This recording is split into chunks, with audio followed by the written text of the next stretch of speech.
You know, when we think about war, we usually picture tanks and drones, right? A physical battlefield somewhere far away.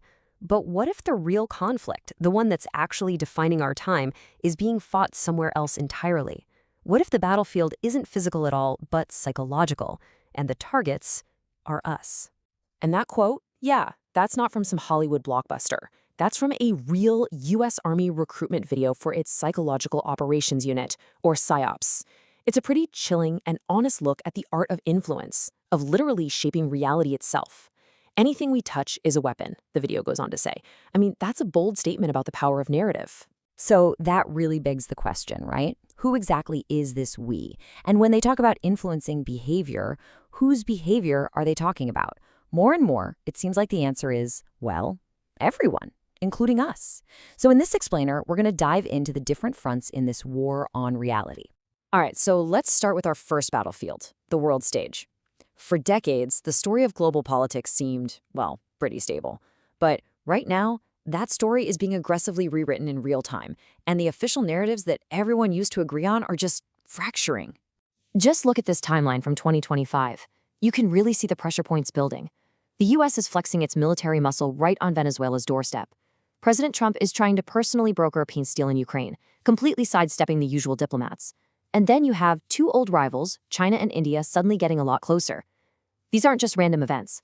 They're all signs of a world order that's being seriously challenged. And if you look closer at the Venezuela situation, you see it's not just about ships and soldiers. It's a full-blown war of words. The US narrative calls President Maduro a narco-terrorist to justify what they're doing. But Venezuela hits right back with its own story, accusing the US of imperialism and calling up millions of militia members. It is a direct clash of two completely different stories, each one designed to make their side look like the good guys. And it's not just military posturing. You've got economic pressure completely rewriting the geopolitical script.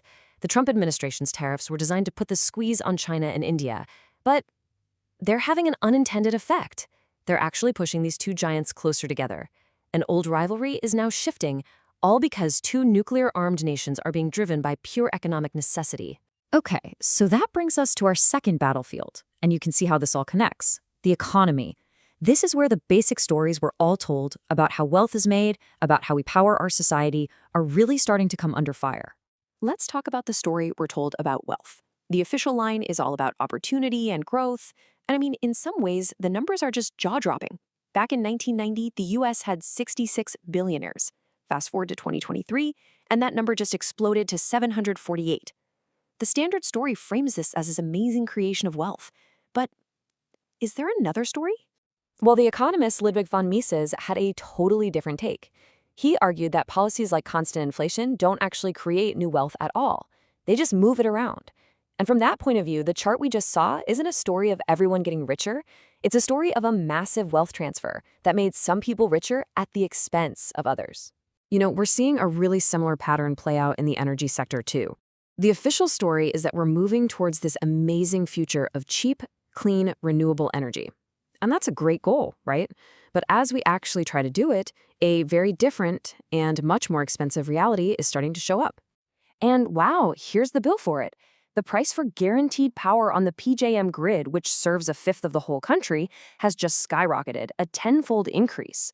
See, as the reliable old fossil fuel and nuclear plants get shut down for renewables that only work some of the time, the cost of that essential backup power just soars. And guess who pays for that? We do.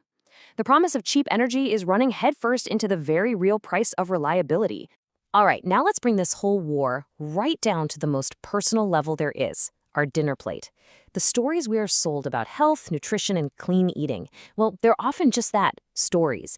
And a lot of the time, the labels don't really tell you the whole truth. You know, for years, the story has been that plant-based stuff is just cleaner, right? But check this out. A 2025 investigation from the Clean Label Project found some really challenging data. Plant-based protein powders had 5 times more cadmium than whey powders. Over 3/4 of them tested had high levels of lead, and maybe the most shocking part, the organic plant powders often had even higher levels of heavy metals. That really flies in the face of a very popular health story. And what about the labels on our food? I mean, we all see natural flavor and we think, okay, that's good, it's pure. But the reality is a lot more complicated. The word natural doesn't actually mean GMOs weren't used somewhere in the process. Flavor compounds can be made by genetically engineered microbes and still be legally slapped on the label as natural. It's a perfect example of how the story on the box can hide what's really going on in the factory. So, okay, we've seen this war on reality playing out on the world stage, in our economy, even in our food. But the final, and maybe the most critical battlefield, that's when a government's own story starts to clash with the reality of its own citizens. That's when trust really breaks down. A perfect example of this is the whole fallout from the Russiagate investigation. Not long ago, the Director of National Intelligence, Tulsi Gabbard, revoked the security clearances for 37 officials.